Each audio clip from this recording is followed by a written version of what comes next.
ছিল শ্রাবণ মাসের তৃতীয় সোমবার। আর তার জন্যই দেখো সকালবেলা একদম শ্যাম্পু ট্যাম্পু করে স্নান টান করে নিয়ে পুজো করতে বসে পড়েছি।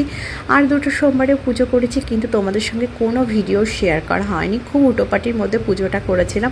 আজকেও কিন্তু অনেক তাড়াহুড়ো লেগে গেছিলো, কিন্তু আজকে পুজোটা করে স্কুলে যাব ছেলেকে নিয়ে। ওই জন্য অনেকটা ভোরবেলা ঘুম থেকে উঠেছি, উঠে সব কিছু গুছিয়ে নিয়ে পুজো করতে বসে পড়েছি।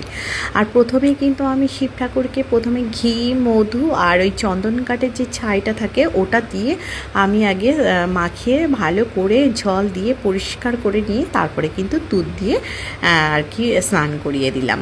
আর এই অবস্থায় আমি রেখে গেছিলাম, কিন্তু কিছুক্ষণ পরে কিন্তু আমি পরিষ্কার করে দেবো। আমি কিন্তু এইভাবে রাখি না শিবকে। তো যাই হোক, আর আমার শিবটা একদম ছোট্ট, তার জন্য কিন্তু একটাই মালাতে পরাতে পারি। আমি দুদিন আকন্দের মালা পরিয়েছি, আজকে বললাম বড়মশাইকে নীলকণ্ঠের মালা নিয়ে আসবে।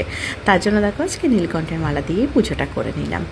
তো পুজো টুজো করে এবার খুব হুটোপাটি লেগে গেছে যে ছেলেকে ঘুম থেকে তুলতে হবে, খাওয়াতে হবে, নিয়ে যেতে পারে। আজকে টিফিনে তেমন কিছু ছিল না, ড্রাই ফ্রুট ছিল আর একটু বিস্কিট। আর আমার সোনা না ওই ব্রিটানিয়া থিনটাই খেতে পছন্দ করে, অন্য কোনো বিস্কিট খেতে চায় না।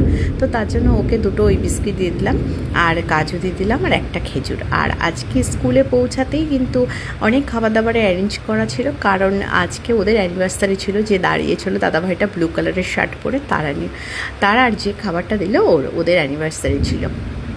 তো ওই উপলক্ষেই আজকে খাওয়া দাওয়াটা ছিল। তো সবাই মিলে খেতে বসে পড়েছি। আর আজ এখন জানো তো আমরা খুব সুন্দর একটা জায়গাতে বসি, যেখানে কোনো ভিড়ভাট্টা আওয়াজ চেঁচামেচি নেই, নিরিবিলি বসতে পারি আর কি। আগে তো আমরা বাস স্ট্যান্ডে বসতাম, সেখানে গাড়ি ঘোড়া যাওয়ার ব্যাপার থাকতো। আর এখানে কিন্তু ওইসব ব্যাপার নেই, স্কুল থেকে সাইডেই একটা গলির ভেতরে। এখানটা বেশ ঠান্ডা, বট গাছের তলায়, ঠান্ডাও ভীষণ।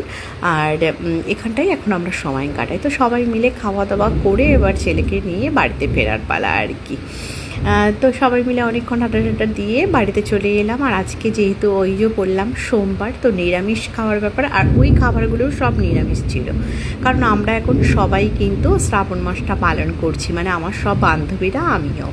আর এসে বাড়িতে মুগের ডাল, পেঁপে দিয়ে দু একটা বিনস দিয়ে দিয়েছিলাম, দিয়ে মুগের ডাল করে নিয়েছিলাম। একটু কাঁকরোল ভাজা বলছি ধুর, কাঁকরোল সেদ্ধ আর কাঁকরোল ভাজাটাও করেছিলাম, আর ভেন্ডি সেদ্ধ।